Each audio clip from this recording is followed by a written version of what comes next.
Hey, so I just started this next lesson, solving polynomial equations, very much like the equations we were doing before, the quadratic equations. Not like the linear ones where we're isolating, because we can't isolate. We have a cube and a square and an x. They're all x's and they don't go together. So we cannot isolate. So we're going to use that same strategy we used with the quadratics, which is make it equal to 0 and factor. Because once we have factored expression, which is all things multiplied together to give you 0, that means one or the other of them have to equal 0, and then we have some nice mini equations that we can solve and find the solutions. Remember, we're trying to find an x that will sub in here and make this whole thing work, where the left side and the right side are equal to each other. So to factor it, we got to use that old friend, the factor theorem, which is not that much fun. We have factors of 10 here that we're going to try to make equal to 0. So p of one of these numbers equals 0, and I just happen to have the inside information that the number is -1. Save me using my calculator from here till midnight. So here it goes. P at -1 gives me 0.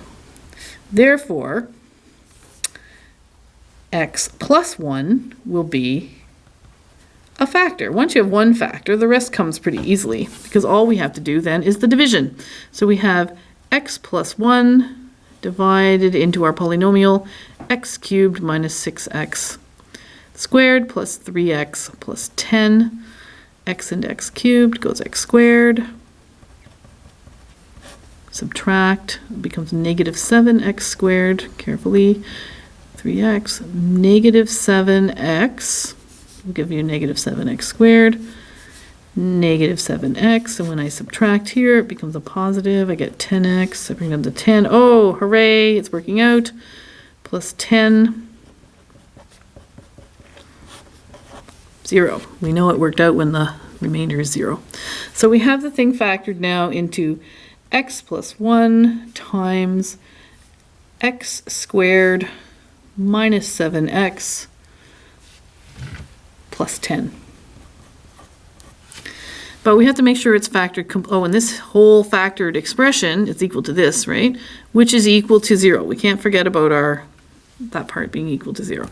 So this whole polynomial has been factored into this, meaning they're the same, they just look different, and it's equal to 0. Now we have to see, could we factor this one again? We'll use our friend the man method. It's a simple one, multiplying to 10, adding to -7. Okay, it's positive 10, so it's both positive, both negative. That a means negative. Oh, 5 and 2. Oh, and it's a simple one. So all we have to do is go x plus 1, x equals 0, -2, and -5. There. So we have it factored. It means there's 3 things multiplied together, and the answer is 0. That means that either x plus 1 equals 0, so x equals -1, or x equals 5 from that one, or x equals 2. So there are 3 possible solutions to this.